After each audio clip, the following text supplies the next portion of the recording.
No one inside that gilded chamber expected it. The air was thick with ceremony, tradition, and rehearsed diplomacy, until King Charles uttered 7 words that froze the monarchy in time. She will lead now. In that instant, centuries of hierarchy cracked, faces shifted, loyalties trembled, and somewhere behind composed smiles, a silent dethroning began. What followed was not applause but shock. Before we go deeper into what this really means for the royal family, make sure to subscribe so you don't miss a single update. For weeks, the palace had projected calm. The address was scheduled as routine, another carefully worded reassurance about stability, unity, and continuity. Courtiers briefed the press with confidence. Senior royals arrived prepared to nod solemnly at familiar promises. Even those who sensed unease believed it would remain buried beneath tradition. The monarchy thrives on predictability. That night was meant to reinforce it. Instead, it detonated it. Long before the sentence left his lips, tension had been simmering just beneath the polished surface. Catherine's rising influence had become impossible to ignore. She moved through public life with quiet authority, earning admiration not through force, but through composure.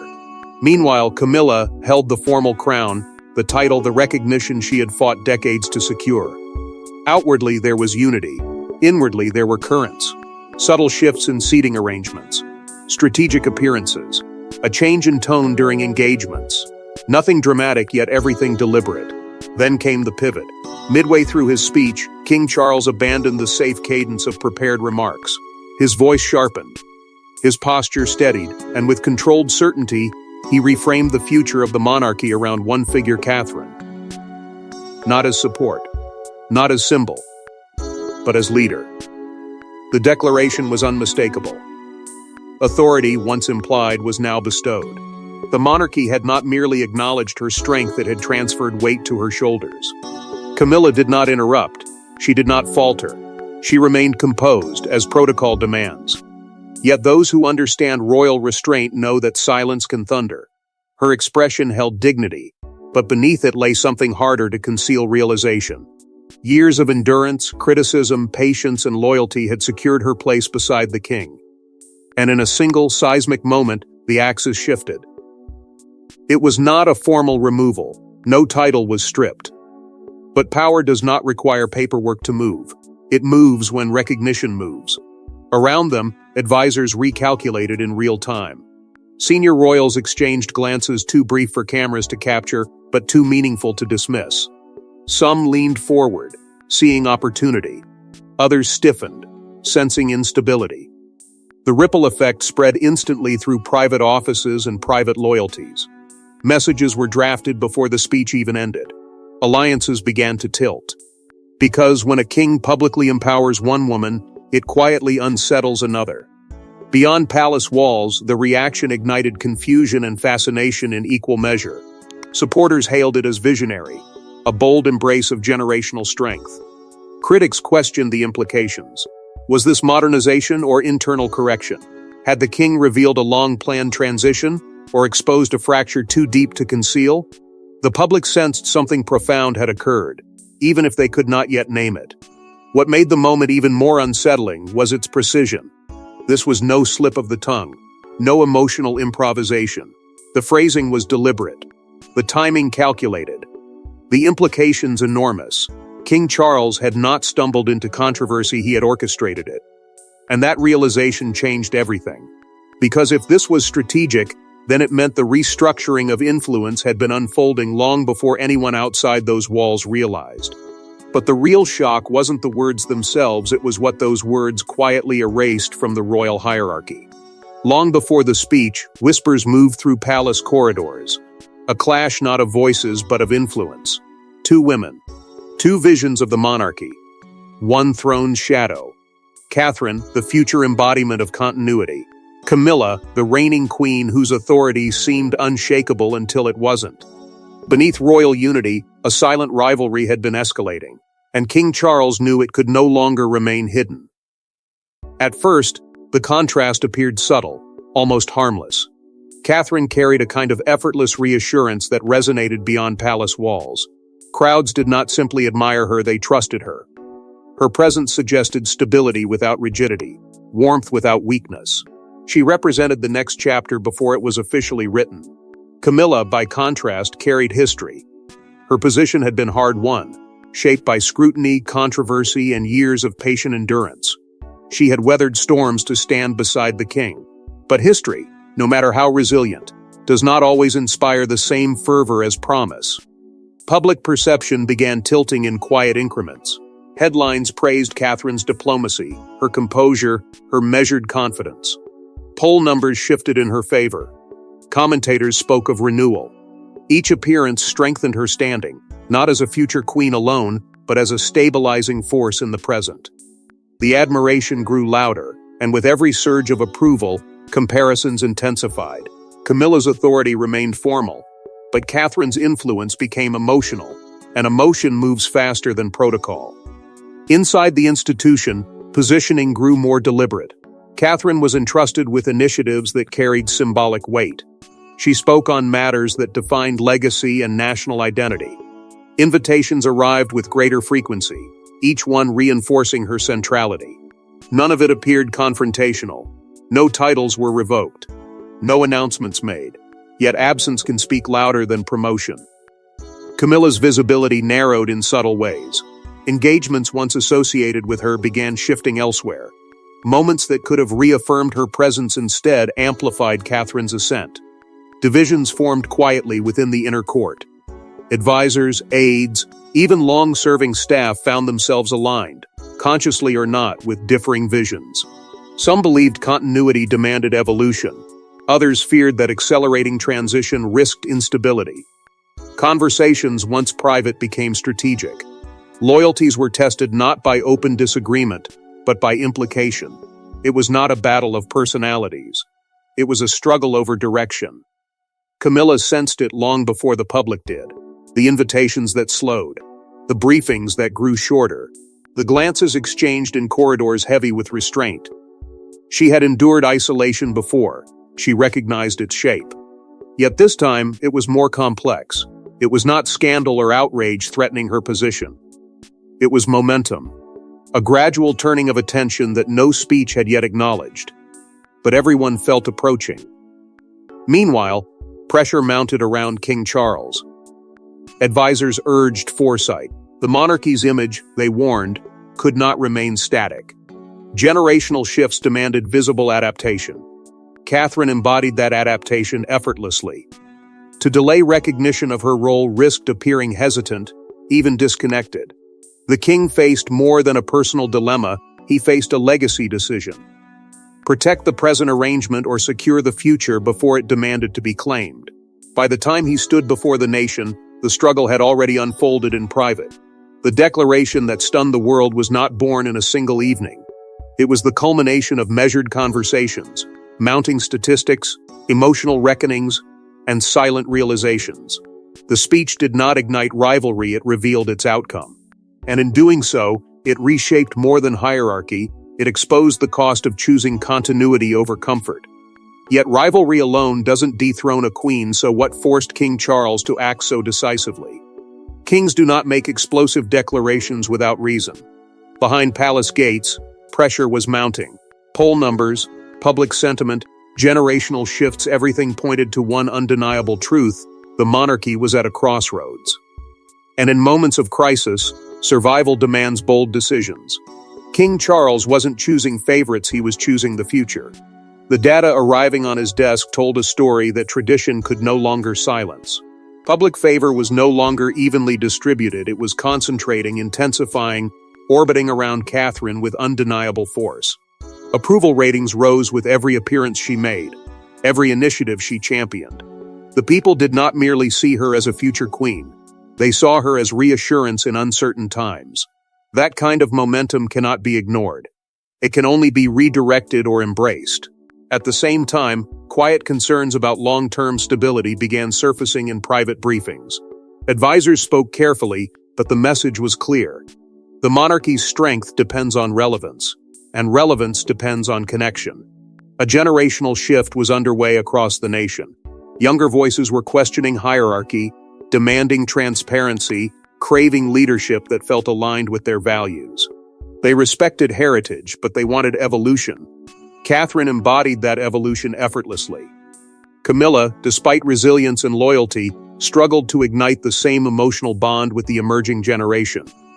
Reports circulated of declining confidence in her symbolic authority. Not open rejection, something subtler. Fatigue. Distance. A sense that the institution's image was lagging behind its potential. It was not about scandal. It was about energy. Momentum. The monarchy risked appearing anchored to yesterday when tomorrow was already knocking at its doors. Behind closed doors, King Charles met with William more frequently. These were not ceremonial exchanges. They were strategic conversations between a monarch and his heir. William understood the stakes. He understood that Catherine's rising stature was not accidental. It was cultivated, earned, and increasingly necessary. Father and son weighed tradition against transformation. They examined loyalty against longevity. Every option carried consequence. For Charles, the decision was not purely political. It was deeply personal. As husband, he owed Camilla recognition for standing beside him through years of turbulence. As king, he owed the institution survival. Those roles collided in painful silence. He had waited a lifetime to wear the crown. Now he was confronted with the reality that preserving it required sacrificing comfort. Choosing Catherine was not a rejection of Camilla, it was an acknowledgement that the monarchy's future demanded clarity, not hesitation. The strategic need to unify public support grew urgent. Divided loyalty within the nation could not continue unchecked. If admiration for Catherine continued to rise without formal acknowledgement, it risked creating a shadow hierarchy power without structure. By publicly empowering her, Charles eliminated ambiguity. He channeled public sentiment into an official narrative. He transformed speculation into declaration. The speech then was not impulsive. It was calculated. A controlled detonation designed to stabilize long-term perception. In elevating Catherine's authority, he aligned the monarchy with its most powerful asset. He sent a message that the crown listens, adapts, and prepares. Yet strategy does not erase emotion. Calculations do not shield hearts from consequence. And as the words echoed beyond the palace, the personal cost began to surface. But calculated or not, the aftermath would ignite something far more personal than politics. A queen does not cry in public. She smiles, she applauds, she stands tall. But behind closed doors, silence can be louder than rebellion. For Camilla, the speech was more than political restructuring, it was displacement. Years of resilience, decades of controversy endured. And now, in a single sentence, the power she had fought to secure was quietly transferred elsewhere. Her journey to legitimacy had never been simple. She had walked through hostility, endured headlines that questioned her very presence, and remained steady when storms threatened to swallow her place beside the throne. Loyalty was her armor. Patience was her strategy. She did not demand affection, she waited for acceptance. Slowly, carefully, she built a role that once seemed impossible. That history mattered. It was earned. And that is what made the shift so devastating, not because she was stripped of title, but because recognition began to slip from her grasp. After the declaration, the palace grew colder in subtle ways. Conversations shortened. Invitations arrived with less urgency. Advisors who once hovered attentively now recalculated their proximity. No one announced a change in hierarchy, yet everyone adjusted to it. Power in the monarchy rarely vanishes overnight, it recedes quietly. Camilla felt that retreat in the pauses between meetings, in the softened tone of briefings, in the unspoken acknowledgement that Catherine's influence now defined the direction of the institution. Her public appearances grew fewer, though never officially reduced. Each absence carried weight. Where once she stood prominently, she now stood carefully. The symbolism was unmistakable. The monarchy was redirecting its center of gravity. And while she maintained composure, the contrast was impossible to ignore. Catherine's ascent was celebrated as evolution. Camilla's displacement was framed as natural progression. The narrative shifted quickly, and narratives shape legacy. Inside her shrinking inner circle, loyalty became a test. Some remained unwavering, bound by years of shared endurance. Others drifted toward the momentum of the future. It was not betrayal in loud declarations. It was repositioning. A quiet alignment with inevitability. For Camilla, that subtle distancing cut deeper than open confrontation ever could. The public conversation transformed almost overnight. Commentators spoke of renewal, of generational strength, of clarity. Sympathy for Camilla flickered but did not dominate. The monarchy, after all, rewards forward motion. Symbolic dethroning is more powerful than formal removal. She retained her title, her dignity, her place beside the king, but authority had shifted. Influence had migrated. The difference was profound, and through it all, she held her posture. No visible fracture. No public protest. Only restraint. But restraint carries its own burden. The humiliation was not theatrical. It was internal. To build something slowly and watch it redirected in an instant requires a strength few will ever understand. She did not lose the crown. She lost centrality. And in a monarchy built on symbolism, that loss echoes loudly. While Camilla grappled with loss, Catherine faced something entirely different: responsibility beyond expectation. He stood beside her. Silent, steady, unreadable. Prince William said little after the speech, but silence can signal strategy. Was he architect, ally, or quiet beneficiary of the shift? In royal politics, restraint often hides the deepest calculations. Within hours, the world was divided. Supporters hailed it as visionary. Critics called it ruthless. Social media ignited. Headlines screamed. Had King Charles secured the monarchy or fractured it? The British public wasn't just watching history, they were choosing sides. William understood that moments like this are not survived through emotion, but through positioning. During the declaration, he did not rush to defend, clarify, or celebrate. He remained composed, allowing the words to settle into the national consciousness. That stillness was not passivity. It was discipline. In the aftermath, every gesture was measured. Stand too close, and it looks orchestrated. Stand too distant, and it looks divided. He chose alignment without spectacle, reinforcing Catherine's rise without overshadowing it.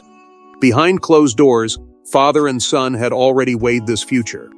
Their conversations were not about preference but permanence. The monarchy does not gamble lightly. William recognized that Catherine's empowerment was not a threat to his own trajectory, it was a reinforcement of it. By strengthening her authority now, they were solidifying the foundation of their eventual reign. This was not ambition in haste, it was succession planning in motion. As Catherine's approval soared, so did scrutiny. Public support surged dramatically in her favor. Crowds responded with renewed enthusiasm. Analysts described her as the monarchy's stabilizing anchor. For many, this shift felt overdue. They saw modernization, clarity, decisiveness. But admiration for one figure inevitably casts shadow on another. Sympathy for Camilla spread quietly through certain circles, where loyalty to tradition runs deep. Some questioned whether dignity had been sacrificed in the name of strategy. Political commentators dissected the implications relentlessly. Was this a symbolic gesture or a structural transformation? Did it redefine constitutional balance or simply acknowledge existing reality? The debate intensified, pulling the monarchy into conversations it had long tried to avoid. Younger generations celebrated what they viewed as evolution. Traditionalists warned against disrupting established hierarchy. Loyalty became a topic of public argument rather than private duty. International media amplified every reaction. The monarchy trended across continents. Opinion pieces framed the moment as either bold foresight or calculated displacement. What had begun as a speech became a global reckoning. In strengthening the Wales power base, Charles had ignited a broader cultural conversation about leadership, legitimacy, and legacy. William watched it all unfold with quiet precision. He knew popularity is not permanent. Public favor can surge and it can shift. The same momentum lifting Catherine today could test her tomorrow. That awareness shaped his restraint. He was not celebrating victory. He was preparing for consequence. Because beneath the headlines and hashtags, deeper adjustments were still taking place. Influence was consolidating. Roles were redefining. Loyalties were recalibrating. And while the public debated the meaning of the moment, the institution itself was quietly transforming. Yet the most explosive consequences were still unfolding behind palace walls. One sentence reshaped the monarchy. But its true impact lies ahead. Catherine now carries not just influence but expectation. Camilla bears not just loss but legacy. And King Charles has rewritten the rules of royal power.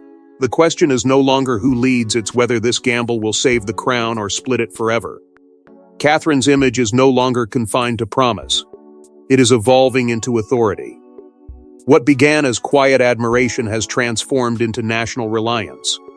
She is viewed not simply as the future, but as the present stabilizing force. That transformation is powerful and dangerous. When a nation begins to invest hope in a single figure, the burden becomes immense. Every decision she makes now echoes louder. Every silence carries implication. She must embody strength without arrogance, progress without rebellion, confidence without destabilizing tradition. It is a delicate balance, and history is unforgiving to those who miscalculate. At the same time, Camilla's role drifts into uncertainty. She retains her title, her dignity, her proximity to the king. But proximity is not power. The spotlight has shifted, and once it moves, it rarely returns unchanged. Will she redefine her influence in quieter, strategic ways, or will she slowly recede into ceremonial symbolism? Her legacy stands at a crossroads. She fought for legitimacy and endured scrutiny few could withstand. Now she faces a different challenge, not opposition, but obsolescence. And that kind of erosion can be more devastating than scandal. King Charles, meanwhile, has etched a controversial chapter into his reign. By empowering Catherine so publicly, he has accelerated transformation within an institution built on gradual evolution. Some will praise him as visionary. Others will question whether he moved too quickly, too boldly. Monarchs are judged not only by the stability they preserve, but by the risks they take. His declaration was a calculated risk, one that may define his legacy more than any policy or ceremony. If the monarchy thrives under this new alignment, he will be remembered as the king who secured its future. If fractures deepen, the narrative may shift. At the heart of this transformation stands a new axis of power, William and Catherine. Their partnership now represents the emotional and strategic core of the institution. Together, they embody continuity and adaptation. Their unity projects reassurance. Yet unity must withstand pressure. Internal fractures, once subtle, could widen if not carefully managed. Traditionalists may resist rapid modernization. Loyalists to older structures may question the pace of change. Beneath polished unity lies the constant tension between honoring heritage and embracing inevitability. Public trust hangs in delicate balance. The monarchy survives not by decree but by perception. Support for Catherine has surged, but public favor is fluid. Today's admiration can become tomorrow's scrutiny. The younger generation celebrates transformation, but expectations grow alongside enthusiasm. If promises of renewal are not met with tangible progress, disillusionment can spread just as quickly as excitement once did. What we are witnessing is more than a personal shift in influence. It is a generational turning point. The monarchy is stepping into a new chapter, one defined not solely by lineage but by responsiveness. That shift carries opportunity and danger. Institutions that adapt too slowly risk irrelevance. Those that adapt too abruptly risk instability. The balance between those extremes will determine the fate of the crown. And so the question lingers, heavy and unresolved. Was this empowerment a masterstroke of foresight, or the beginning of a royal reckoning that will test loyalty, resilience, and unity? Catherine's rise may symbolize hope, but hope must survive pressure. Camilla's endurance may symbolize strength, but strength must endure displacement. Charles' decision may symbolize courage, but courage must withstand consequence. Because in the monarchy, power is never simply given, it is tested, and the real test has only just begun. Thanks for watching. Please don't forget to like and subscribe, and we will see you in next one.